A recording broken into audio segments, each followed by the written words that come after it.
जैसे साल में कई अलग अलग सीजन आते हैं ना, ऐसे ही बॉलीवुड में भी अलग अलग सीजन आते हैं जब भी कोई एक जॉनरा हिट हो जाता है। जैसे आजकल हॉरर कॉमेडी का सीजन चल रहा है, तो बस उसी फॉर्मूले को पकड़ के घिस घिस के धड़ाधड़ पिक्चर बना डालो, जिसके लिए आजकल सोचते भी नहीं है कि हाँ पिक्चर में कोई स्टोरी ना, हॉरर एलिमेंट वो क्या जरूरत है, या फिर एटलीस्ट ढंग की कॉमेडी वो क्या होती है। इन्हीं सारे थॉट्स को ध्यान में रखते हुए पता नहीं किसने एक पिक्चर बनाई है द भूतनी के नाम से, जो कि थिएटर्स में रिलीज हो चुकी है। जिसका टाइटल रखते हुए मेकर्स ने सोचा होगा कि हाँ टाइटल तो रख ही दिया है द भूतनी, इसे पढ़ के तो लोग आ ही जाएंगे, बाकी के कंटेंट से हमें कुछ लेना देना नहीं है। और जब पिक्चर बनाने वाले ऐसे सोच लेते हैं और हमें इस टाइप की पिक्चर देखने का सौभाग्य प्राप्त होता है, तो हमारी क्या हालत होती है वही मैं आपको इस वीडियो में बताऊंगी। तो पिक्चर शुरू होती है इंडिया के पता नहीं कौन से कोने के कॉलेज में, जहाँ पे एक ट्री है, वर्जिन ट्री, जिसको वैलेंटाइन डे पे फोटो दिखा के अगर सच्ची मोहब्बत मांगो तो मिल जाती है। अब सबसे पहला क्वेश्चन तो माइंड में यही आएगा कि 2025 में ऐसा कॉलेज कहाँ है जहाँ पे ये सब कुछ हो रहा है। तो इस फलाना कॉलेज में ये यापा हर वैलेंटाइन को होता है, और जिसके स्टूडेंट्स का ये मानना है कि पिछले कुछ सालों में उसी टाइम पे एक भूतनी आती है जो होली तक किसी ना किसी को मार देती है। अब इस पिक्चर का जो सो कॉल्ड लीड कैरेक्टर है सनी सिंह का, वो इस पेड़ से मांग लेता है सच्ची मोहब्बत, और उसकी लाइफ में प्रकट हो जाती हैं दो लड़कियां, एक तरफ पलक तिवारी और दूसरी तरफ मोनी रॉय। अब इन दोनों में से कोई तो भूतनी है, और उस भूतनी को भगाने के लिए मीशो पे से ऑर्डर किया जाता है सस्ता ghostbuster slash ghost hunter. Enters Sanju Baba का कैरेक्टर, जो पूरी पिक्चर में इतना बाबा बाबा कर रहे थे कि मुझे ऐसा फील हुआ कि यहाँ पे बाबा इलायची का प्रमोशन करने आए हैं। द भूतनी 2025 की वो मूवी है जो आपको कहीं से भी ये फीलिंग नहीं देती कि ये 2025 की मूवी है। ऐसी भी नहीं लगती कि हाँ ये स्पूफ मूवी है। स्पूफ का भी अगर कोई स्पूफ होता होगा ना, तो ये वो महा स्पूफ मूवी है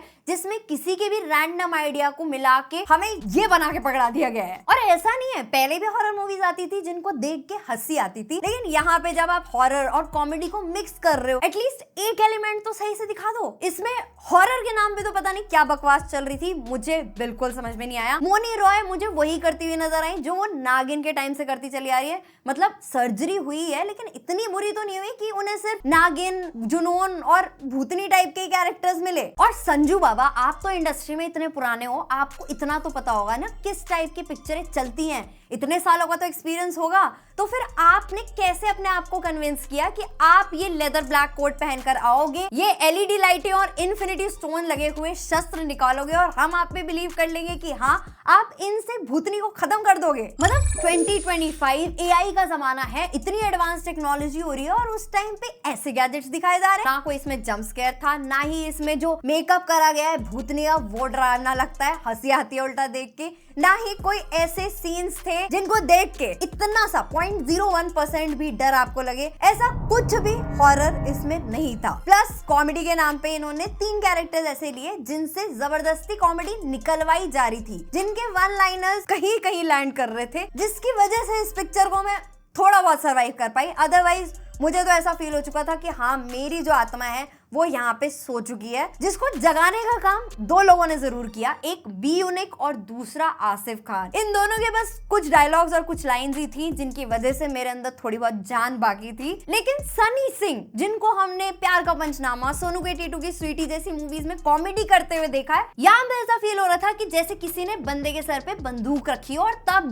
डायलॉग्स बुलवाए हो। और उनके साथ पेयर किया पलक तिवारी को, जिनके ब्लश के अलावा मुझे पिक्चर में कुछ हाईलाइट नजर नहीं आया। अच्छी खासी टक्कर दिया उन्होंने अपनी एक्टिंग से इब्राहिम खान को। मस्त जोक मारा। खैर ये घोस्टबस्टर किसी तरह से ढूंढता है कि असली भूतनी कौन है और उसके पीछे की बैक स्टोरी क्या है, जिसका 1% भी इमोशनल कनेक्ट आपको फील नहीं होगा, और आपको ऐसा ही लगेगा कि शायद पिक्चर बनाते टाइम ये खुद ही कंफ्यूज हो गए कि भूतनी किस टाइम आती है किस टाइम जाती है। और अगर आपको अभी भी लग रहा है कि मैं आपको कोई स्पॉइलर दे रही हूँ, तो ट्रस्ट मी कोई स्पॉइलर नहीं है, क्योंकि आगे सुनोगे तो और पता चलेगा कि इस पिक्चर ने कैसे हर चीज की धज्जियां उड़ाई हैं, स्टोरी की, लॉजिक की, हॉरर की, कॉमेडी की, और बहुत से लोगों के करियर की भी। इसीलिए इस पिक्चर के एंड में भी वही होता है जो अब तक आप गेस कर ही चुके होंगे। लेकिन आप लकी हो क्योंकि मुझे उसकी एंडिंग तक रुकना पड़ा जो खत्म होने का नाम ही नहीं ले रही थी। ये भगवान क्या जुल्म है। खैर, इसके ट्रॉमा से रिकवर करने के लिए मैंने हिट द थर्ड केस देखी, जिसका रिव्यू आपको चैनल पे मिल जाएगा,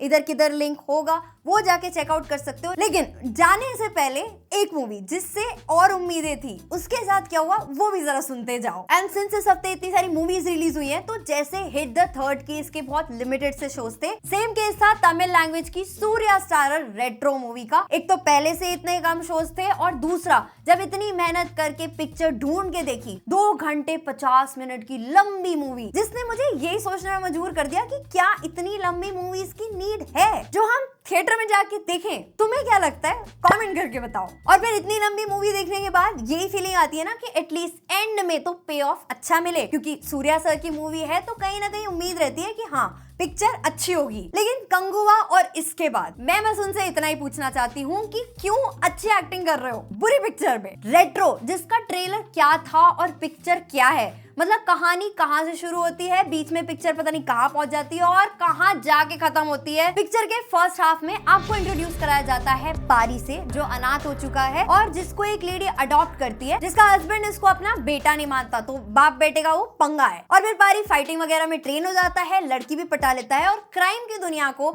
अपने प्यार के लिए बस छोड़ने ही वाला होता है कि कुछ ऐसा हो जाता है कि उसको ये प्लान कैंसिल करना पड़ता है, प्यार का नहीं क्राइम छोड़ने का। पर ये जानने के बाद लड़की नाराज हो जाती है और फिर लव स्टोरी चलती है, जिसमें रूठना मनाना दिखाते हैं, जिसमें फर्स्ट हाफ में लार्जली एक लव स्टोरी है, तो वो फिर भी आपको अच्छी लगती है। उसमें भी बीच बीच में कुछ ना कुछ ऐसा होता रहता है जो आपको इंटरेस्ट जगाएगा, फिर आपका इंटरेस्ट डाउन कर देगा, फिर इंटरेस्ट जगाएगा, फिर इंटरेस्ट डाउन हो जाएगा। तो ये चलता रहता है फर्स्ट हाफ में। बट एक वेडिंग सीक्वेंस है फर्स्ट हाफ के अंदर, जो फर्स्ट हाफ का हाईलाइट बनता है, एंड जिसमें एक स्मार्टली एडिटेड 1 टेक शॉट आपको देखने के लिए मिलता है, तो वो आप थोड़ा एंजॉय करोगे। लेकिन फिर पिक्चर एक ऐसा ट्विस्ट आपके मुंह पे फेंक के मारती है ना कि तुम कितना भी दिमाग लगा लेते ना, वो चीज गेस ही नहीं कर पाते। और जिसको देख के ना यही फील होता है कि अगर यही दिखाना था तो स्टोरी के फोकस को स्टार्टिंग से उसी के अराउंड रहना देना चाहिए था। इतना टाइम वेस्ट क्यों किया। और वेस्ट से याद आया कि इस पूरी पिक्चर में ना आपको यही चीज फील होगी कि पूरी पिक्चर में बहुत सारी चीजें ऐसे ही वेस्ट की गई हैं, जैसे सूर्या, पूजा हेगड़े जैसे एक्टर्स का टैलेंट, एक अच्छी पिक्चर बनाने की अपॉर्चुनिटी, और मेरी जैसी जनता का पैसा और टाइम। क्योंकि आसपास मैंने जितने भी लोगों को देखा, सब अपना सर पकड़ के बैठे थे कि ये क्या चल रहा है, ये कब खत्म होगा और कब हम यहाँ से निकल पाएंगे। तौबा तौबा तौबा, थारा मूड खराब कर दिया। कहीं की पिक्चर कहीं कनेक्ट हो जाती है और ऐसा फील कराया जाता है कि हमने तो तुम्हें क्लूज दिए थे पर तुमने ही वो क्लूज को नहीं पकड़ा, तो इसमें हमारी गलती नहीं है। तुम्हें पहले ही सोच लेना चाहिए था कि पिक्चर में आगे क्या होगा। कौन है, कहां से आते हैं? तो अगर आप अपना टाइम और पैसा बचाना चाहते हो, ऐसी मूवीज से, ऐसे कंटेंट से बचना चाहते हो, तो जल्दी से चैनल को सब्सक्राइब कर लो, सो दैट आप कंटेंट को लेके एक चॉइस बना पाओ और मैं उसमें थोड़ी बहुत आपकी हेल्प कर पाऊं। मिलते हैं नेक्स्ट वीडियो में, तब तक के लिए गुड बाय।